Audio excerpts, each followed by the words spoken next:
G'day, Don fans, and welcome to our mid-season question and answer episode of Dom Stat. I'm Ian Hume, and I'm joined not just by my co-host Jonathan Walsh, but by a group of our Patreon subscribers. It's certainly not been a fun year as an Essendon fan. There's been not too many highs and quite a lot of lows, but at least as a podcaster, these Q&As are always a highlight regardless of how the Bombers are doing. So great to have people along tonight, and looking forward to hearing your questions. We've also had some pre-submitted questions as well from patrons who weren't able to make it tonight. So we'll address those during the evening as well. Firstly, Jono, good to see you after a couple of weeks. How are you doing over there on the other side of the world? Yeah, hello, mate. I'm good, thank you. It's 11:30 in the morning, and I am recovering from a night out. I'm certainly not as young as I once was.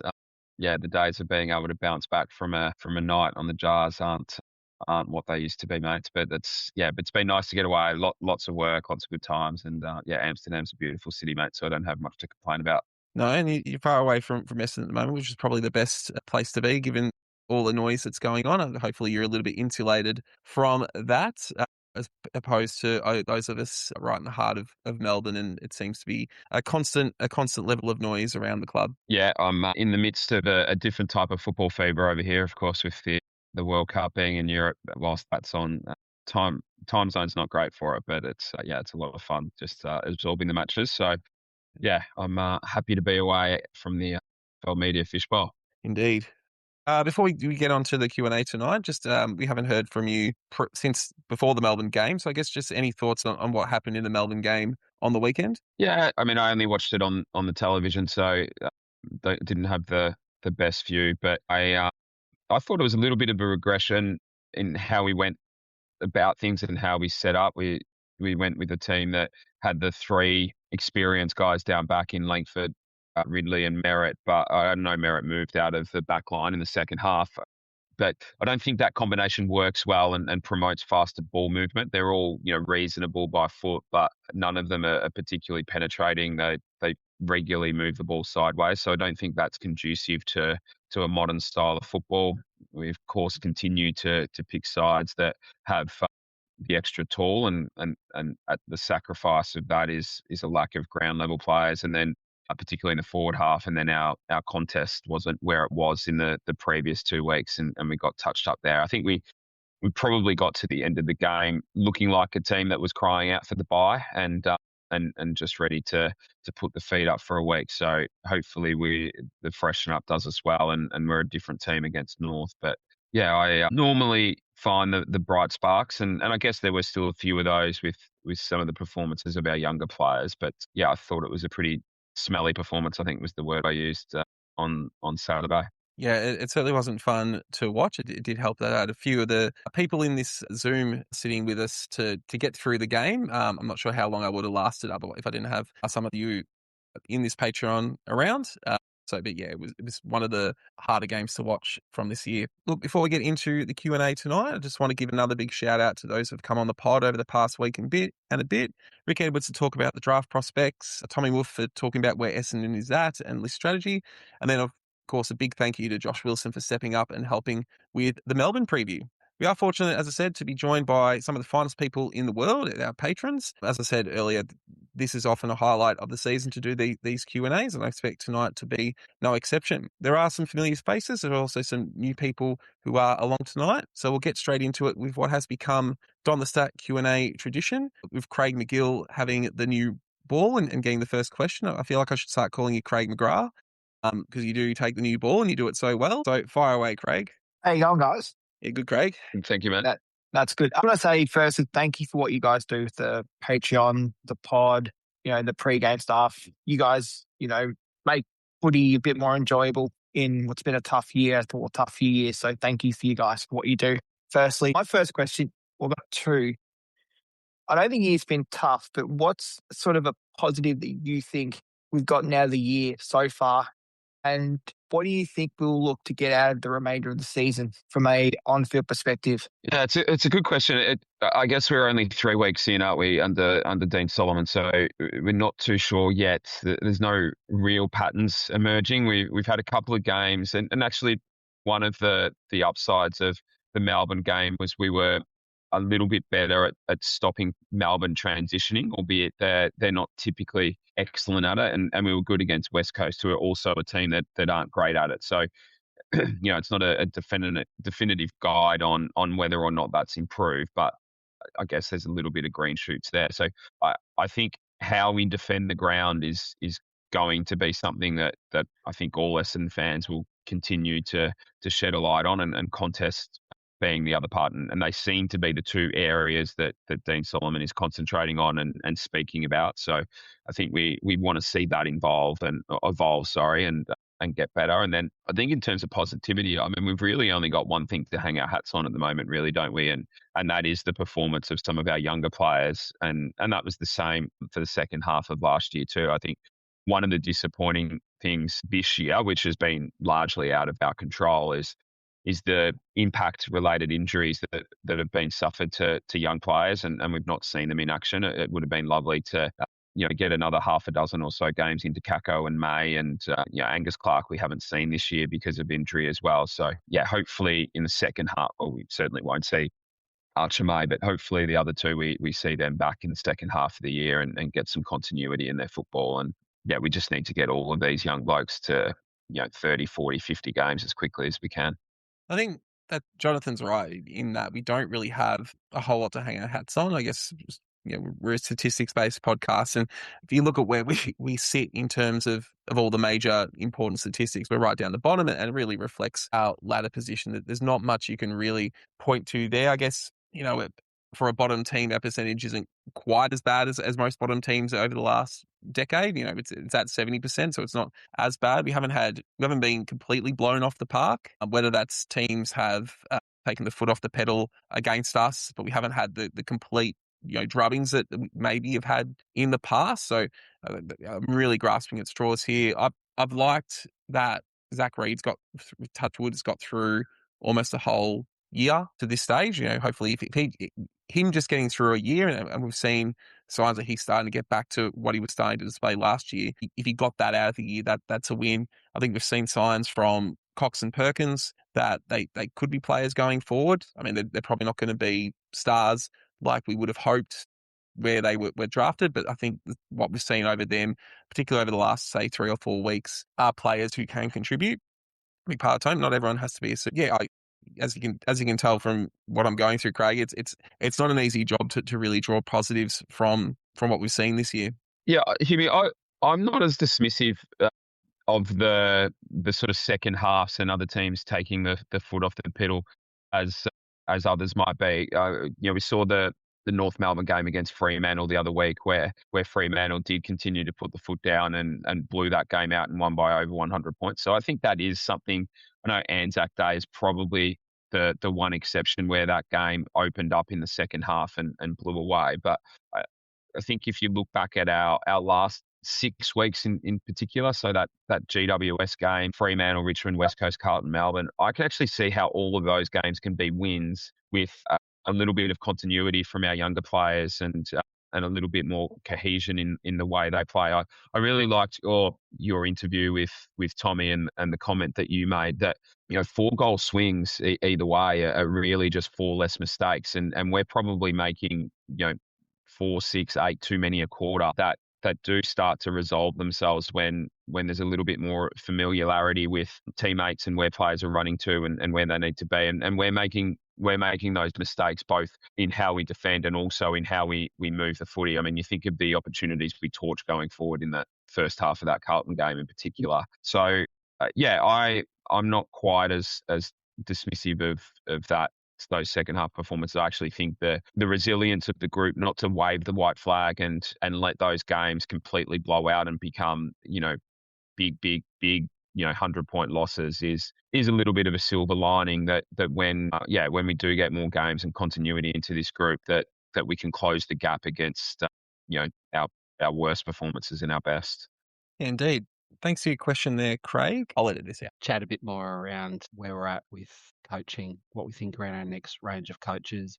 I think I heard you and the Tommy, and just that chat with you and Tommy, I thought was awesome. I loved listening to that. I don't know, it just feels like there's things being leaked, things being put out there that is just trying to deflect to give the club space to not comment and just work through it. I don't know if that's true or not, but it's just everyone's got an opinion. Everyone's got a different opinion. Everyone's got inside info. And I'm just interested to know what you actually think is happening and what you think will happen. I've got a view, but I'm purely guessing, and you guys know more than I do.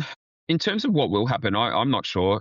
I think, yeah, there certainly is a lot of scuttlebutt and people trying to chase updates and chase news and chase inside word. In my experience, I mean, I haven't reached out to anybody in the last week or so other than to just offer my support. I think having a human connection with the people that are faced with making these decisions at the moment means my mind's a little bit more focused on the people and how they're feeling and what's going on in their lives rather than the football side of it just at the moment. So yeah, I certainly haven't sought out any information. I do think that there's still a firm belief by people involved at the club that there are some people that were formerly involved at the club that are continuing to agitate and leak information, whether it's real information or otherwise, or it's 2 + 2 = 5.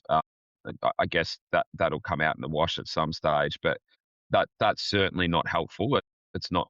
There hasn't been a clean space for this board and this administration to operate in. Since they hired Brad Scott, really, the people that weren't happy with how that decision played out have been making noise since then, which isn't helpful. But yeah, I don't know if I've answered your questions at all there, mate. But I think that I suspect, I don't know, that they are legitimately taking their time to work out not so much what the process will be, but to define the key selection criteria of what they want in the next coach. And I expect that those conversations will probably ramp up post-bye. Yeah, Do as you you said, have I'm interested also if you guys actually have a view of who you think will actually end up being our coach? I don't have a view, nor do I particularly have a preference. I think there's real pros and cons to both, or sorry, to all of the options. But I don't know. Again, I've been away for the best part of a week now, so I don't know if any other names have come up. But it seems like the three options are Hurd, Longmire, or James Kelly. Although it seems perhaps Longmire's is now leaning towards Tasmania. It looks like that might be the latest news. But yeah, I think there's pros and cons to both at a very or all three. I think at a very simple level, Longmire for a lot of the fan base will bring a level of credibility that the other two don't have by virtue of the fact that he's coached a premiership already. And I know some people will also be dismissive of that because he inherited a pretty strong list and culture from Paul Roos. But what's forgotten in that was he was also an assistant coach for a long time and was responsible for helping to build that culture and install it under Paul Roos. So yeah, I think he comes with a lot of credibility, but I don't know if he'll be fully embraced by the factions that never seem to embrace people that aren't Essendon people. So that will be hard for him. James Kelly, I think, solves that a little bit because he's played at Essendon. He knows the people, has prior relationships with the president. They sort of came through junior football together, grew up in similar areas. But then comes from that strong Geelong culture, both as a player and as a coach now. But comes without experience and it's a big job. We saw that Ben Rutten came from a successful football environment as well, having been an assistant at Richmond and wasn't able to survive the onslaught that is Essendon. And then James Hurd comes with all the things that James Hurd comes with, the good, the bad and the ugly. And there's no doubt that he's a brilliant football mind. I was fortunate to spend 1 year working at the club whilst he was senior coach, and what he will do is bring a lot of smart people around him. And he did that last time as well. But it also comes with baggage, and I guess the scary thought is what happens if it doesn't work, and that's there for all of the options. But I think particularly with Hurdy, if he comes and it fails again, I guess there's a perception that there's a real danger that it sets us back a lot further than we already are. I think one of the interesting things about the last 20 years is that we've sort of tried all the archetypes of coaches, right? We tried the first time coach who went through a process in Matthew Knights. We tried the favourite son in James Hurd. We tried the experienced premiership coach who won in at a previous club, so Worsfold and Thompson for a year. We've tried trying a succession plan with a young coach to come on after an experienced coach, and that's come from a successful system. And we've tried again to sort of headhunt or really pick an experienced coach to really build, and obviously none of those have worked out. So I'm sort of with Jono. Like, I guess as I said the other week, I just hope that it's a clear process, that they know what the sort of things, the qualities that they're looking for, and they don't sort of get pigeonholed, or they don't get tunnel vision in terms of thinking that has to be this certain person. Different people can express different qualities in different ways. So I don't have a preference either, really. I just want them to take their time and get it right, but also get someone in place so you can start having conversations with players, both in terms of the players that are currently on the list and making decisions about them, as trying to attract talent. We know it's going to be hard to attract talent in this environment with our instability, but you still need to be able to have those conversations. I guess if you think back to what happened with Brad, he came on so late in the piece, he really couldn't have a part in sort of those conversations about the list in the first year. And, we're dealing with a situation where someone like an Elijah Tsatas, if you had a coach who had a defined vision about what they want, maybe a Tsatas doesn't get picked ahead of players that go ahead of them, doesn't defer to the list management as much with that top end pick. So you just want someone who's going to be, meet the criteria, but also is going to be in place with enough time that they can actually make a significant impact before next year, and doesn't just become a test year before you really start to move things on. Yeah, it's interesting that on that Tsatas one, that there's also this narrative that's out there now that Brad Scott overruled Dodoro, that's come from nowhere when he walked in so late, which seems absolute hogwash. But the that's not true, mate. I'm confident in putting that on the record that wasn't the case. That I believe a recruitment team decision. Yeah, no, and I believe that as well. I've fought that and got some feedback on that one, as you're well aware. The other thing for me, we haven't actually tried, which is actually put together a strategy and actually stick to it and see it through. Because we balked, whether that was the right decision or not. Smarter minds will have a view of that one, but we balked, and which I mentioned this recently, James. I think if you asked Andrew Welsh and his board right now, they would say that they are sticking to the strategy. It's the people that are changing, and rightly or wrongly, I think their case would be that we had the strategy and we identified that Brad Scott was no longer the right man to lead the football side of that strategy through the next period, and they need to change that in order for the strategy that we have in place, which right now sits predominantly around going to the draft and rebuilding our list, even though we seem allergic to saying the word rebuild. So yeah, I think that's very much the position from the club, is that the strategy is the same. We're just looking for the right people now to take us through the next phase. Yeah. Last comment from me, and then I'll pass over to someone else on that one.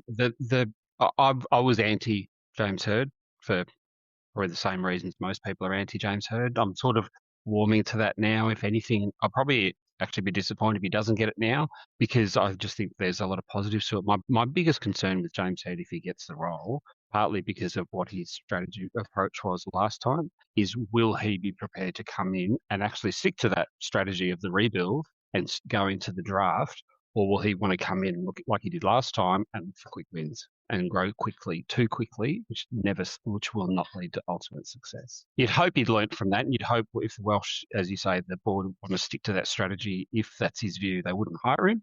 But who knows? Yeah, I don't think that's going to change more than anything, just because of the position that we're in. I don't think we're right now an attractive proposition to bring in trade targets right now, and I don't think that Hird or any coach would put us in a position where we trade the assets that we're likely going to need to bring Buick into the club, thinking forward 2 years. So the only player on the market really that that is of a real level of attraction would be Zach Butters. I think we've already ruled ourselves out of that race. We're no longer talking to him. So yeah, I think just because of the position that we're in, the list strategy pretty much has to stay what it is, and we're going to load up on the draft. The only thing that might change under a Herd coach club is that perhaps some of the players that are on the fence and or perhaps even over the fence, and that's Merritt and Ridley are the primary two, may change their mind. And we may have to make a decision around those, but I think otherwise, we'll be going to the draft likely with, 4 to 5 picks in the top 25, and really get ahead of Tasmania coming in. Yeah, I hope so. I think just something that what you said sort of made me think about, and talking about how we've focused a lot on how we've changed coaches so much, but I think part of that stems from the fact that we've just had so much turnover at the top of the club in terms of the presidency, and not so much the board, but like who's setting the agenda at the top of the board. So we've gone from, David Evans had a couple of, 2 or 3 years before the saga, and then we went into Paul Little, and that led to Lindsay Tanner, and then Brasher, and then Barr, and now Welsh. We sort of haven't had that strong presence at the top of the board for a significant period of time. And I think what happens is that when people come on, they want to sort of put their own stamp on things. It's one thing to be part of a board. It's then another part to be the leader in terms of their ability to stay on the board. Whereas I think the potential with Welsh, if this comes off, is that he's someone who I think, probably still has a fair amount of time left on the board and could help steer a much longer term plan from the tip top of the club. Yeah, I think the fact that we've had so much turnover right at the top of the club hasn't helped in our ability to keep to a long-term plan. Yeah, just one more on the Herd piece. I think that when the dismissal of Brad Scott first came about, the thing that I was most concerned about was that, what was this the plan all along? And I think most Essendon fans' minds went there. Some like it, some don't. And that was, ex-player becomes president, Solomon goes in to the coaching group. And even though my heart of hearts and from conversations I'd had knew it not to be true, I was concerned that this was going to be, Scott out, Herd in, no thought, no criteria, no process. But once it became clear and evident that wasn't the case, and that if James Herd does become our coach, it'll be because he's been deemed the best person for the role, I'm a lot more comfortable now, whether it's Herd or somebody else that fills that position, that we're at the very least going to do it properly. Thanks again for your question there, James. Derek, you've been waiting very patiently, about 15 minutes since you indicated you want to ask a question, so fire away. Right, patience is something I have.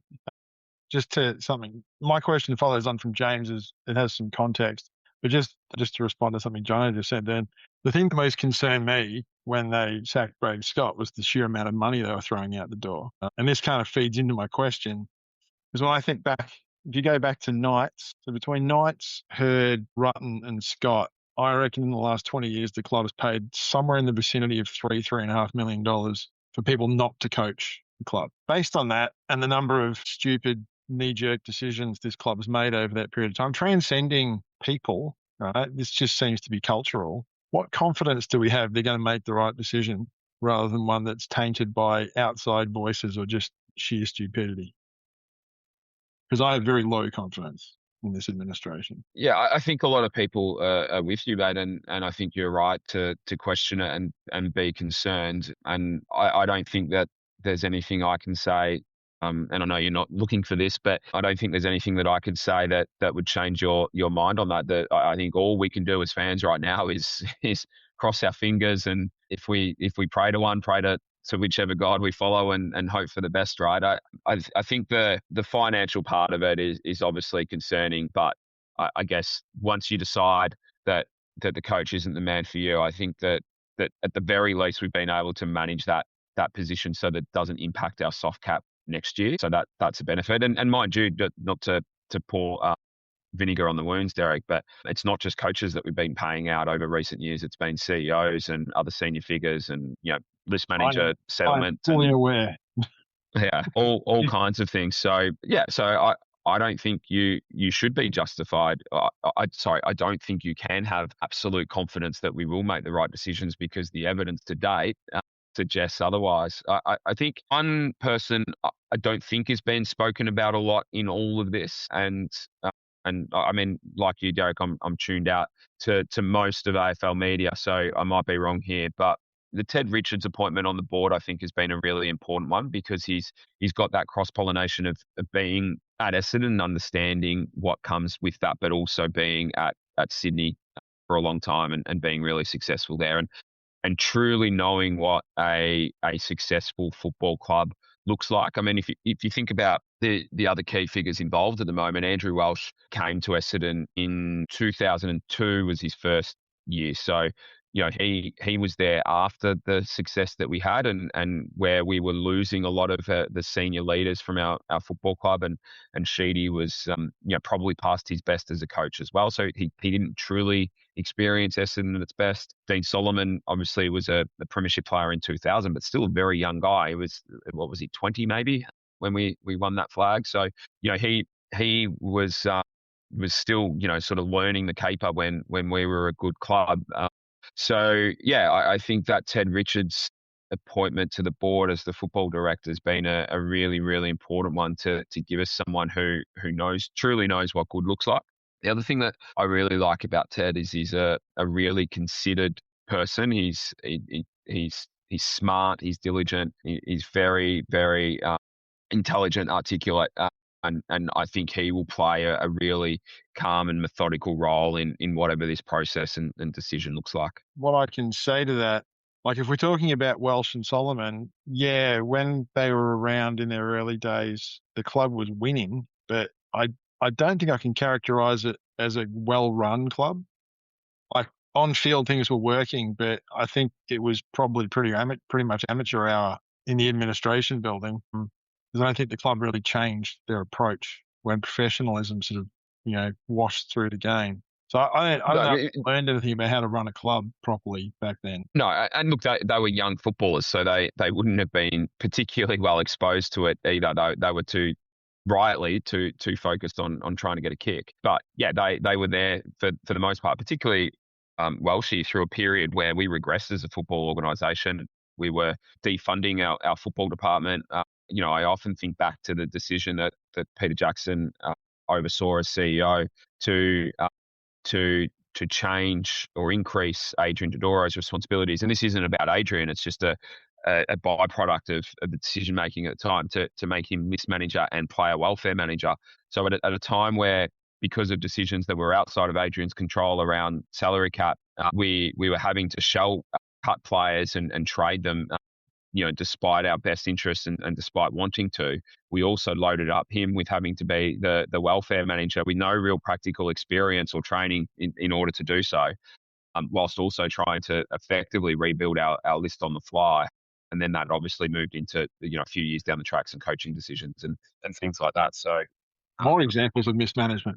Love it. Yeah.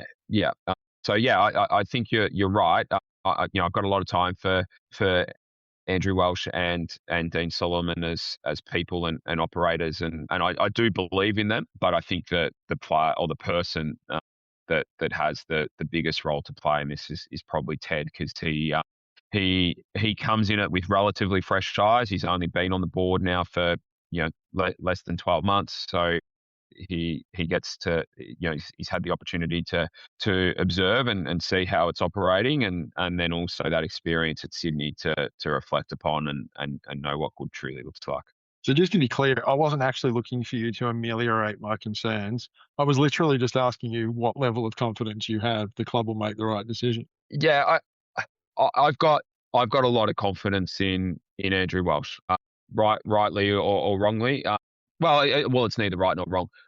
I guess blind faith or otherwise is a better way to probably put it. But yeah, I trust and believe in Welshie wholeheartedly. I think that we'll go about this the right way, and you know, I might not necessarily agree with the decision, but or decisions, but I think how we get there will be for the right reasons. All right, thanks, mate. What about you, Amy? I don't have the personal connections that Jono does, and he knows people. Well, that's all right. You're just like me. That's it. Like, I think what is it? What is the super fund saying? Past performance isn't necessarily a reliable indicator of future performance, but it has been for the last 25 years. Yeah, history doesn't repeat itself, but it sure does rhyme sometimes. I don't know how many more sayings I've got. I guess we can't. What about a bird in the hand? Yeah, kill two birds with one stone. I don't know. Point Purdy, coach and football director at the same time. I don't know. Yeah, you just have to hope, right? You know, Well, we that's what we've got. none of us know exactly what's going on inside the board. No?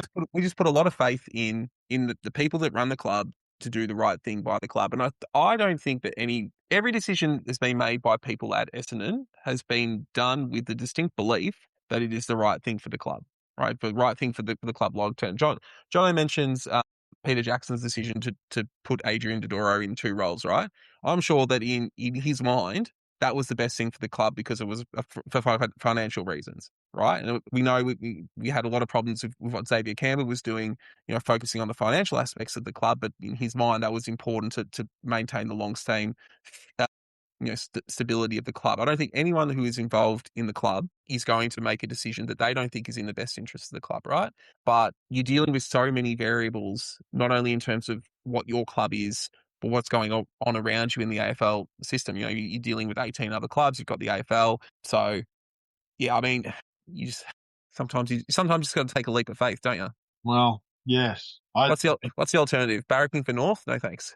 Yeah, I guess the alternative is just stopping caring and watching the footy as I do with a sense of glum detachment. Yeah, it is. I mean, look, I agree with you, Hume, that people in the past have made decisions based on a belief that they with the information and the situation at the time thought was for the betterment of the club. I do think that where Andrew is different is that he'll make decisions that he thinks is for the betterment of the club, despite whether it's the popular view or otherwise. And I don't think that's always been the case. I think we've made decisions because of outside noise, pressure, agitation from, people with money and all of those kinds of things in the past have led to decisions that we've made. I think that is probably the area where Walsh is most different. He'll like all of those people before him, will make decisions based on what he thinks is best for the club, but also without bowing to external noise or pressure wherever that comes from. Well, if he does that, it'll be better than where we've been for quite some time. Yeah, indeed. And I guess where we're at right now, the only way is up, really, isn't it? There's no relegation. We're probably not going to get deregistered from the competition. So, there's only one way we can go from here. Thanks so much for your question, Derek. Actually, going to go now with a pre-submitted question. This one comes from Noam Bardia. He wants to know which sort of possible culture-driving senior players and successful clubs we should be targeting through free agency. Obviously, it's been something that a lot of clubs have looked to do and bring in those experienced players from good systems. Obviously, famously, what Brisbane did with Luke Hodge. You're sort of seeing a little bit of it with what North's done with Luke Parker and Jack Darling. It's likely that if Cal Toomey is reporting that certain players are wanting out, you can almost guarantee that's going to come true. And given what happened last year, it's likely that players like a Zach Merritt and a Jordan Ridley probably will look to leave at the end of this year. So we can't just run out a team of kids. So I guess what sort of players, Jono, would you be targeting? Do you have anyone in mind particular that you think would be both willing to come to the club and actually be of net benefit for the team as a whole? Yeah, I'd still be pursuing Zach Bailey really, really hard because just because of how good a footballer he is, he plays in a positional role that we have a big need for. And I mean, I'm stealing your thunder here a little bit, Hume, but he, despite being a restricted free agent, you would think that Brisbane wouldn't be in a position to be able to match the bid that comes for him, even if they move the likes of Lachie Neale and a couple of others on. The other player that he seems pretty loyal, so I think the chances of getting him out of Brisbane are pretty unlikely. But he's Ryan Lester. He's an unrestricted free agent and out of contract at the end of this year. Reliable down back, great one-on-one defender. From what I understand, a really good leader and influence on the playing group up there. So, he would be someone that, I'd be having a word to. He's not necessarily going to raise the quality of our football like a Zach Bailey would, but I think, he's able to give some real support to our young defenders. So they're probably the two that my mind goes to most. The other one probably have to make a decision on what we're going to do with Will Setterfield before we make a decision on this next player. But pardon me, because his football since he came back into the side has been pretty good. He's probably not a best 23 player next year. We would want Sharp and Roby to be building their midfield minutes, and the midfield probably doesn't work with Setterfield in there as well. But Ollie Wines is a free agent and out of contract at the end of this year, and sort of getting pushed aside a little bit from midfield time at Port. So yeah, they're probably the three, mate, that I would be having on the top of my whiteboard right now. Yeah, they're not bad options. I'm actually currently looking at the AFL list of free agents, and I'm actually just going to throw a few names at you that have come from successful systems, and whether you would be interested in trying to acquire them, whether they actually would come, another story. But I'm going to throw, as I said, some names at you from Collingwood. All of Jack Crisp, Jeremy Howe, Scott Pendlebury, and Steele Sidebottom are unrestricted free agents. Given where Collingwood's at, you'd expect that maybe they would be looking to let one of them go, maybe not re-sign them. Any of them appeal to you in sort of that experienced player role that can teach our young group? I'm not sure what qualities as a leader Crisp has. So, and that's not an opinion or a view. It's just a genuine uncertainty. I guess to answer the question, I think if you're approaching players in the twilight of their careers like those three are, you want to need someone who's going to come in and be a strong leader and a strong influence. We know that Pendlebury brings that. So I would be a yes on him. I think the game has largely gone past Sidebottom. I know he still pops up with some good performances from time to time, but I don't think he's got the legs anymore to be able to contribute on field, and I think that's an important part of it as well. So I think for me, those three, it's a yes, a no, and an unsure. Yeah. From Geelong, you've got players like Jed Buse, Mark Blitzards. You're probably not getting Dangerfield, Jake College-Hashini. There's my new Taylor Duray. Maybe Mark O'Connor. I think there was even some talk that we might have been interested in potentially getting O'Connor. Any of those appeal in sort of a training? I just philosophically, I feel like if you're going to get one of these players to your club, they've got to be someone that plays behind the ball, right? Because you're bringing them in there to do on-field training, and it's hard to train players on field when you're standing at full forward and watching the player ahead of you. But any of those interest you? Yeah, certainly Jed Buse. I do like College-Hashini. I think the risk in getting him is that it might slow down a couple of the guys that we've got that can play his position. So, I'm thinking my mind goes to Kondo Giardis and also Clark. And then, Pryor, I think, has emerged again this year as a reliable, again, probably someone that you want as a depth player rather than being in your best team. And injuries have meant that he's played, pretty much every week since he's been here. But I think we're okay for. We got Redmond as well. So we're sort of okay for that type, but Jed Buse, who plays a little bit smaller, from all reports is a really, really good leader and mentor of young players. So yeah, I'd have him in a heartbeat. Yeah.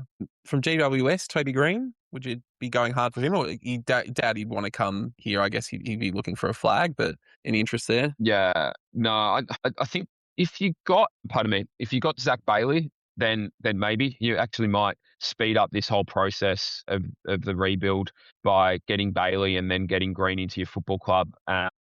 If the chips fell that way without giving up draft capital, and I guess that's the big difference, isn't it? That when we went after Sarge, Stringer, Shield and Smith a number of years ago, we traded out of 3 national drafts basically to do it. So yes on Toby Green if Zach Bailey came as well. Yeah.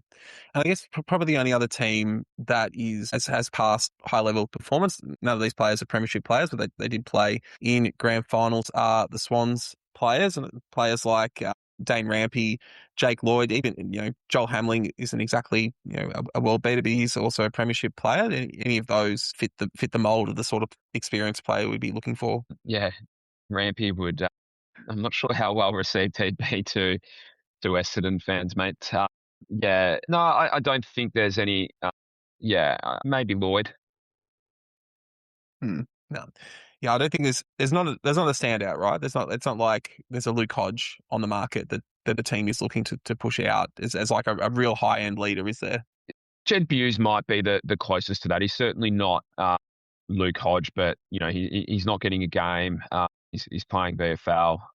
So if he does want to extend his career, then you would think that is probably the closest to being in that sort of Luke Hodge play behind the ball, add some sort of calm head, a bit of toughness and resilience behind the footy. He might be the one. And I guess the other thing to keep in mind too, Hume, without looking too far ahead, is we don't have to do all of this in 1 year. There'll be some free agent options coming out the following year where we get a bit of another crack at it. So for example, next year, Kitty Coleman is a restricted free agent and will have salary cap space again next year to go hard as well. So yeah, we'll have a couple of bites at the cherry. Yeah, very good. Another pre-submitted question. This actually came from roughly from two people, John G and SJN.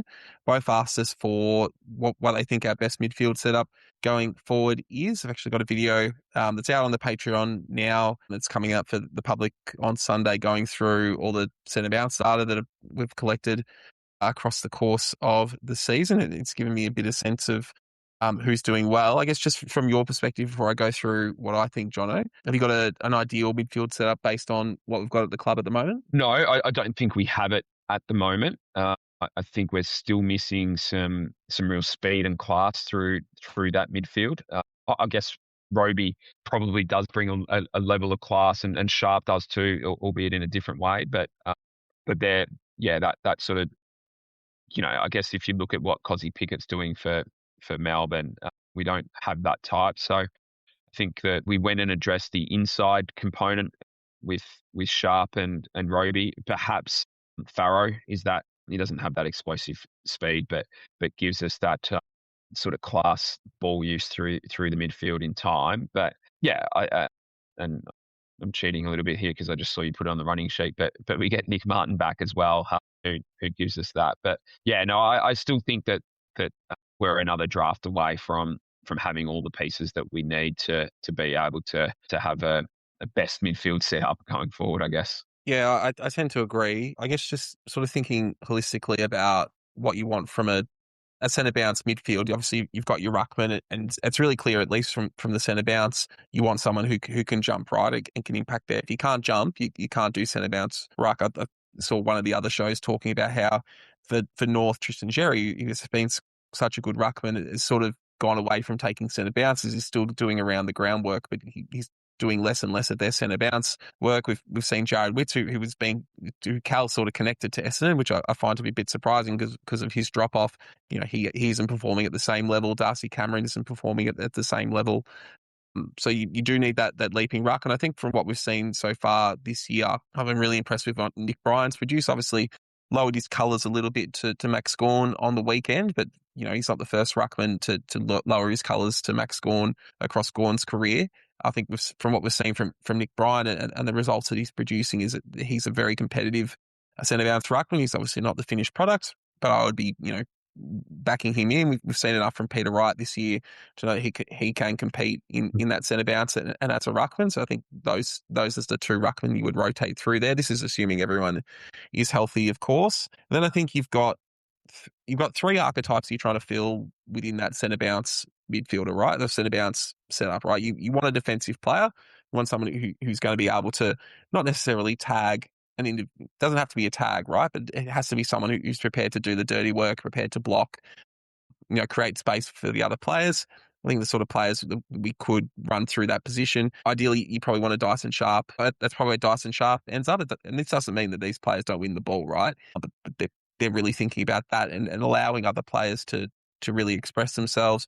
Will Setterfield's been doing that role really well the last couple of weeks. And we saw earlier in the season, Andy McGrath do something similar.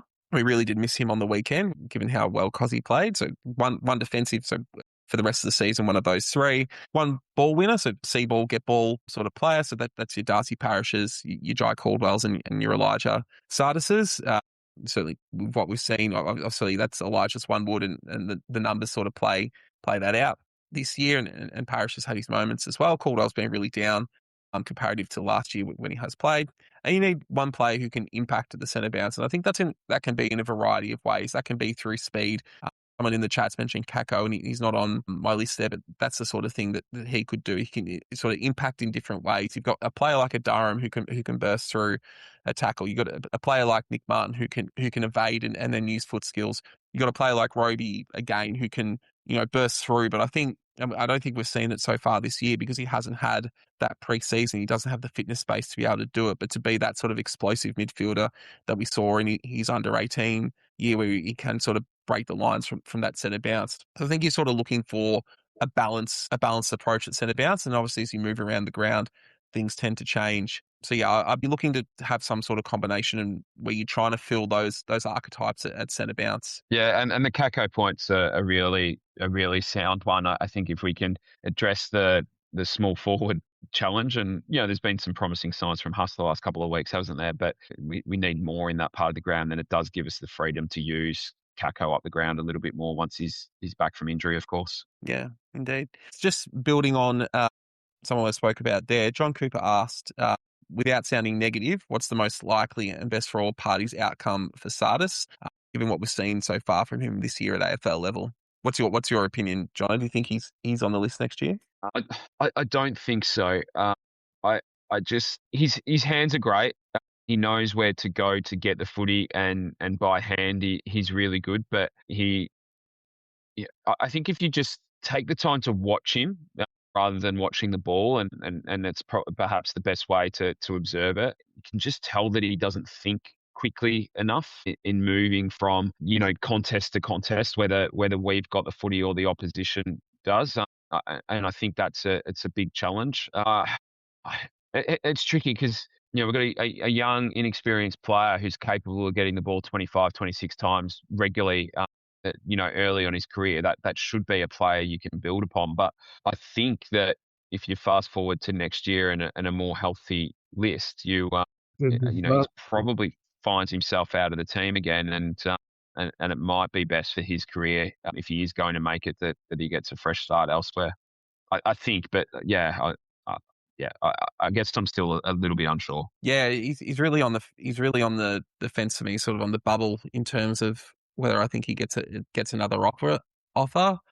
Yeah, for all the reasons you said there, right? I guess it's hard because you want to sort of, it's a sunk cost fallacy, right? You've invested in this high end talent, and you are hoping that it works, but a lot of the same problems are still there, and maybe a new coach could unlock that, and maybe they're willing to give him another year under a new coach to see what comes from that. But yeah, and I guess with the form shown by players like Cox and Perkins, who are probably performing at a better level, even if their raw disposal numbers aren't as high, they're sort of doing their roles a bit better than what Elijah is at the moment. And they're probably, like, if you are asking me if you had to cut one of those three from the list, and it really depends on how many draft picks we get, how many players leave, how many players we were able to attract. You probably have Perkins, then Cox, then Tsatas in terms of the preference order of getting a contract for next year. Yeah.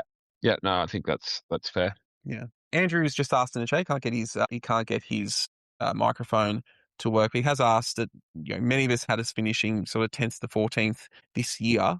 Injuries aside, what did we all get so wrong in our assumptions this year that's meant we haven't even really got close to being at that level? Yeah, I think for me, I got wrong the trajectory of improvement. Well, I guess I bet on a better level of improvement from our mid-tier group, and I think Durham wasn't too bad, but didn't start the season particularly good. We got nothing really out of Caldwell. Ridley injured again and not there. So I think if you look at the kind of 25 to 28-year-olds, it was really only Peter Wright that put his hand up and played some really consistent footy. Redmond, has missed some footy as well, but not been too bad. But besides that, we, for us to take a step forward in our progression this year is going to be on that group of players. And I guess I was a little bit more hopeful than the reality turned out on how they've performed so far this year. Yeah, I think the other thing that we probably underestimated, because we wrote it off to the injuries, right? That losing streak that we had at the end of last year, I think there was a comfortable idea that was down to the injuries, and most likely it was. Like if we don't have the injuries, we win the Saints game. We pushed the Swans really hard. We could have won that game with more fitness. Yeah, so I think we underestimate what that is, and I think what's happened is that the start of the season compounded the losses from last year. It just sort of built on the players, and that sort of weight on the player has hurt them in a lot of different ways. In terms of how to come out strong in games. Are we coming out for another loss? In essence, forgetting how to win. So we saw the Carlton game, we really should have. We really should have been able to win from the position we got ourselves in. We went back into our box. We weren't prepared to really push for the win. We sort of started playing to avoid to lose it, and that cost us. We've had performances against Gold Coast and GWS where we could have if we were able to play for fuller percentages of games, that could have been part of it as well. And I also think the start of the season really rocked us because I don't know whether the rumors are true, but the rumors are we changed what we were training leading into the Hawks game to try and play a different way. Well, that helps explain why we look so frazzled at the start of the year, because you spend an off season trying to play a certain way only to be told, right, we're going to try something different, and that sort of sends the players into a tailspin, and then that has a flow-on effect that again compounds all the other issues, that the long-term injuries, the losing streak, building on senior players wanting out, meaning that the group isn't necessarily cohesive as a whole. I think if you see on social media that the young players look pretty close, and that's really good and positive for the future. But is everyone pulling in the same direction at the club? And whether that's overtly or whether there's overt signs of that, or whether it's just in the back of the mind of players, it all just sort of compounds, and we end up in the position that we're in. Yeah. It's hard to unpick, isn't it, from the outside? But I think these things are never usually one thing. They're more a number of things combined, aren't they? Yeah, indeed. Another pre-submitted question came from a friend of the show, someone who's been on multiple times, in Rick Edwards. He wants to know who we think, in terms of our players, have improved from last year. Yeah, it's a good question. Probably not as many as we would like. I think if we put a line through the first and second year players, right, because you sort of expect natural improvement from them. We've got a lot of them, to be fair, but I think the more experienced players, I think Durham it took a little while to get going, but I think what he's shown in the last month in particular has been strong signs that he's taken his game to another level of probably consistency in performance. Still not quite where I think he can get to, but as a step forward, I think Peter Wright was probably having his best year at the football club, and I thought he finished last year really well, but I think he'd gone another level this year.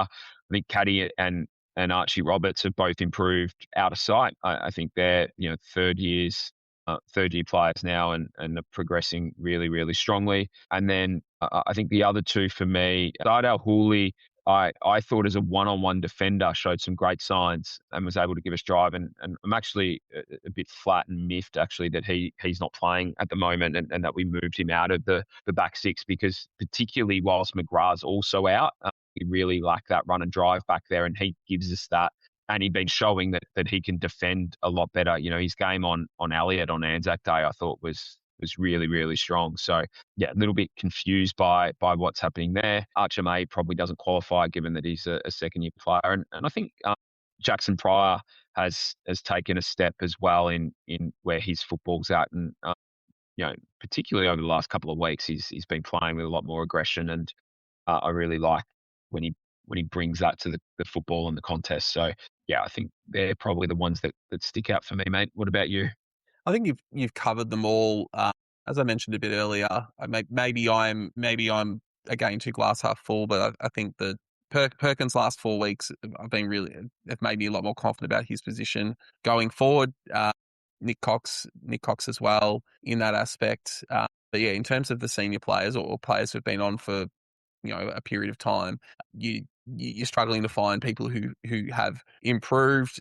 Reed's probably back at the level that he was playing at last year at his peak or close to it. And we've seen signs from Ben Mackay up forward, but that's not why we got into the club, right? We got into the club to be a key defender, and I do think that's probably where he does end up going back to. at some point. But again, you're not really counting that as a win, right? That we've had to move him away from his preferred position, and he's showing a little bit up forward. Yeah, I'd love to see him go back.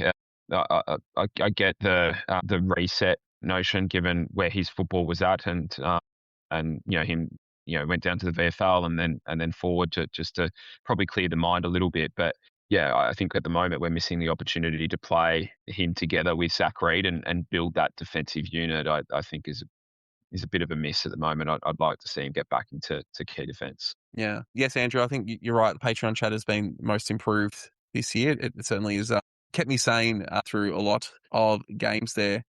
We're going back right to the start of the evening. Craig, you've got another question. Go ahead. So my question is around the draft. We should have either pick one or pick two as it stands, and that's either Van Hatton or Akay Barker.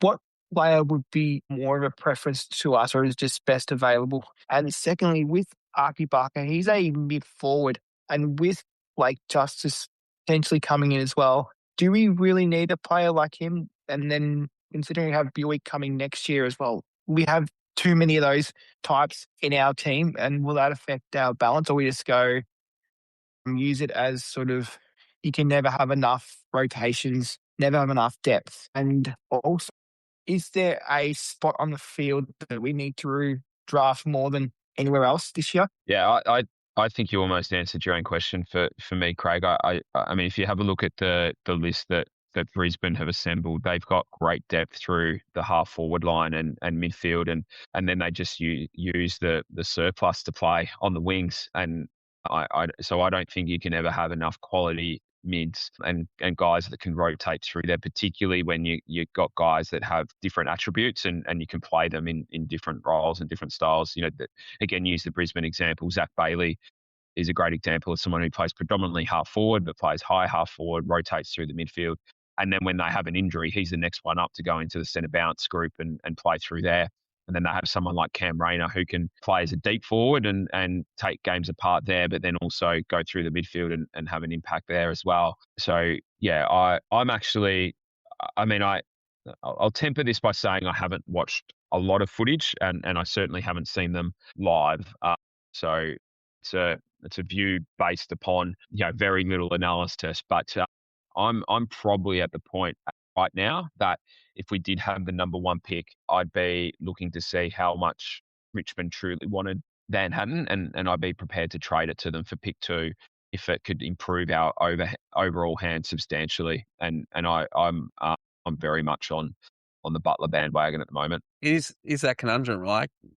I think we've spoken about it a lot on the show, how just having the best ruckman hasn't necessarily meant you've been the premiership contender, and Max Gawn is sort of the only All-Australian ruck since Dean Cox to sort of lead a premiership team, and teams have been able to find rucks at different points. And so those other players that become more important. You see in grand finals, right? It's not necessarily the big guys that dominate. It's the smaller guys that are able to pop out and have a real impact on that final day in the season. So yeah, I'm open. I was independently thinking that thought as well, Jono. Like if they are desperate for him, how much can you squeeze out of them? Like, could you given Tasmania's coming next year and they would expect to improve, and they maybe not to jump out of the bottom four, but that pick ends up being around 10th with Tasmania's concessions. Can you squeeze pick two? This year's pick two, and then next year's first, if they're that desperate for him, and then that solves a lot of problems in terms of a Kobe Buick bid as well. So you're giving up on Van Hatton, but you're generating a Butler, or we haven't even seen the champs yet. Players could jump up. We're dealing with not complete information at the moment in terms of who's available.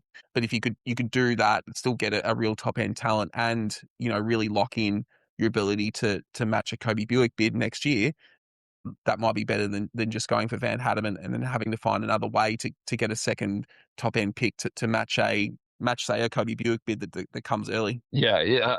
Your point about having an incomplete data sets is the right one, Hume. I think another way to look at this is Willem Dersma's made a fantastic start to his career at West Coast, and it looks like he's going to be a gun. There's very, very little doubt about that. But a lot of people were keen to see us trade up to get pick 1 last year to get him into the football club. But if you look back at it now, the grouping of Sharp, Roby and Farrow compared to, which is, basically what it would have cost us to get up and get Dersma, versus Dersma, I think, being able to spread your hand over a couple of high picks is always my preference. So I think we need depth of talent as much as we need superstar talent. So I think if we make the decision as a list management group that we do have pick 1 and very little separates them for us in terms of what we need and want, then if we can strengthen our hand to do that and still be able to bring in a serious talent at pick 2, I'd really think we should look at it. Indeed. Frank, you're next. You've got a question for us? My question revolves around James Hird. I've got great confidence that the board will make the right decision. If it is for James Hird, would it bring baggage from the past in influences that I think past administrations have had difficulty coping with? And secondly, if it is not James Hird, does the ghost of Hird hang over the club until he's either succeeded or failed? If he fails, that's it. The question answered. If he succeeds, wonderful, we're all happy. Your views? I think the ghost of James Hird or Essendon past is going to hang over the club until we have success again. So I think that's just something we're going to have to live with and endure, unfortunately. I do think if Hird is not successful in becoming the coach this time around, that just on no other reason than his age, really. By the time, if you expect a new coach to come on probably with a 3-year contract, normally, and I know contracts for coaches don't mean a lot at Essendon in recent history, but that put Turdy close to 60. I would think, without looking it up, by the time that coach is out of contract. So I think it probably puts it to bed in terms of the agitation. But I ultimately think whether it's Hird or whoever is coach, the ghost of Essendon past are going to remain until we're successful again. There'll be noise either way, right? Like, we pick Hird, Yep. the articles will write themselves. If we don't pick Hird, there'll be agitation from outside forces that want to destabilise the club. Yeah, I think James sort of said it a bit earlier. I've come around a lot more to Hird as I've thought a lot more about it. I'm certainly not saying he's the number one option, but I'm certainly not opposed to it. I think there's a lot of strengths that he would bring, and you would think that he would again surround himself with good people that can deal with his deficiencies as a head coach. I think there's a bit too much focus on the head coach having to be all and everything. They have to create the strategy. They have to teach the players everything. It's much more of a team effort these days. And I think Tommy, in the episode I did with him, sort of spoke about the head coach is as much a manager in a Premier League team these days as it is teaching them what to do. I think James has a lot of qualities that would fit that sort of role really well, and he would deal well with the fans, and I think he would handle the media well for the most part. But again, I'm not saying that he has to be the coach, because there are other people out there who could do as good a job. But yeah, again, back to what you're sort of suggesting, there's going to be noise either way, right? It's just the nature of the AFL media, the nature of fandom is that there is going to be noise, and the only thing that shuts noise down is winning. And until we can start winning, there's going to be noise, and we're just going to have to deal with it. Yeah, fair enough. Except I would hate to be a young coach losing as many games as Sheedy did when he started if Hird was not the coach, because we as fans would be saying, but what would James have done? It's a terrible pressure, I think. Yeah, it is. You're right, Frank. And I think that was something that Brad Scott was able to endure that others haven't in the past, and not blink and be confident enough in himself to lead the club down the path it's gone down over the last couple of years in making list decisions that for the short term were going to mean that we went backwards as a football club, but for the benefit of the long term. So yeah, I think that's whoever takes on this role is going to need a high level of resilience to get us through the next couple of years, because it's going to take probably another 2 years of getting games into young players before we have a high end of consistency in our performance. And because we don't have the the depth of high-end talent in our senior players that can win games off their own boot, where we're relying on our young players to develop to a level where they can do that for us, and that's still a couple of years away. If you go back to that team that Ben Rutten coached to the finals, he had the benefit of having the very, very best of Jake Stringer, the very, very best of Darcy Parish, the very, very best of Zach Merritt, all at one time, and those three were able to win us games. It's unlikely. Well, we certainly won't have Jake Stringer. We probably won't have Zach Merritt. And Darcy's probably moved beyond his best now. So it's a very, very different proposition going into next year. Yeah. Thanks for the question, Frank. We're going to move on to our last question. Now, he's jumped in late, but it's always great to see you, Vince. Thanks for making it. What's your question? Thanks. Sorry I'm late, guys. I wonder if you've covered this or not, but the type of player that we should be shopping for. Just noting a few people talking about the fact that we need to get some players from other clubs that are experienced, that have skills, that drive standards, that have speed. That's the sort of, or pace as opposed to speed. I suspect that that's the types of players that we should be shopping for, whether they're contracted, uncontracted, free agent, whatever. And I was just wondering, has the group thrown any names around? Obviously, Jed Walter's been looked at. I think I mentioned Steele Sidebottom, that type of player, sort of an older player that's going to add the experience and the leadership and drive the standards and be fit and sort of have the skills, all the things that we seem to be missing.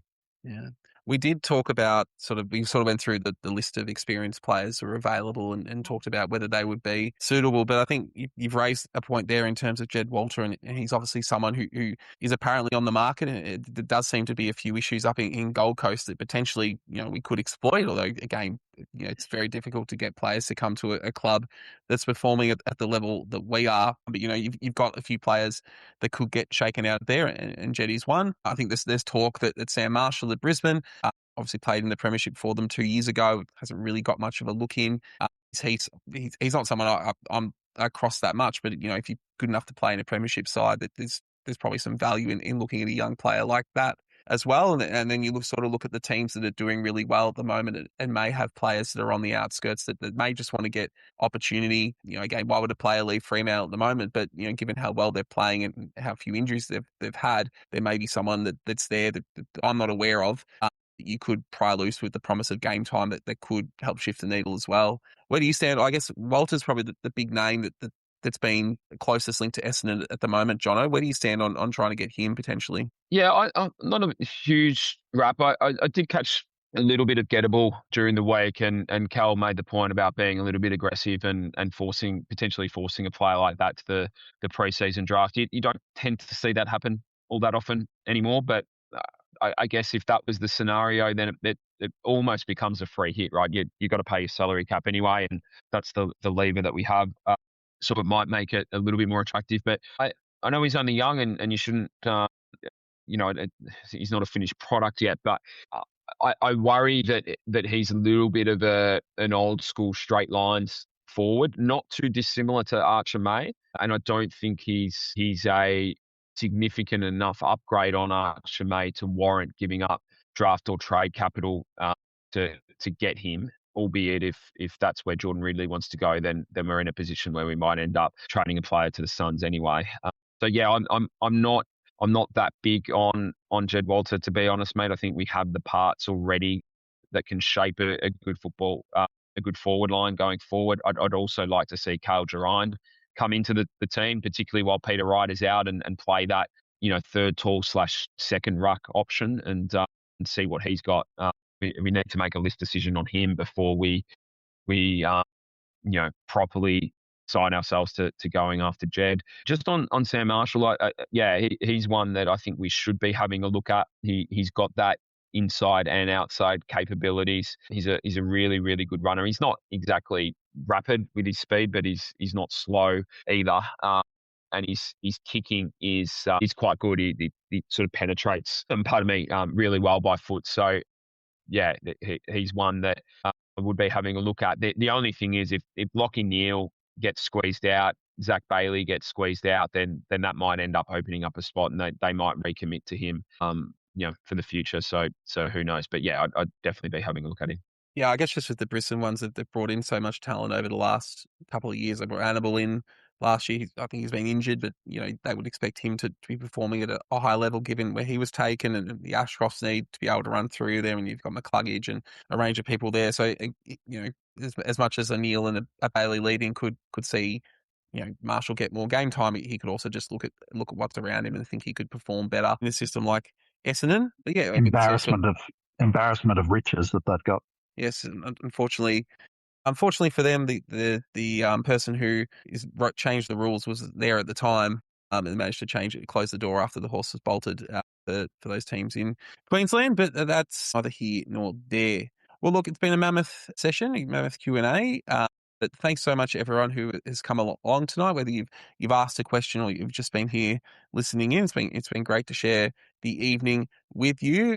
As always, we'll be doing another one of these during the postseason. So hopefully as many of you who've been there for tonight can join us. And if you're listening and want to come on and ask a question, just keep your eye out for the next one. But again, it's been great to see you finally do a podcast with you after a couple of weeks there. Jono, any final thoughts before we depart? Really, mate? No, it's been good fun. Nice to talk footy again. I've been out of the loop for the best part of a week, so it's been nice.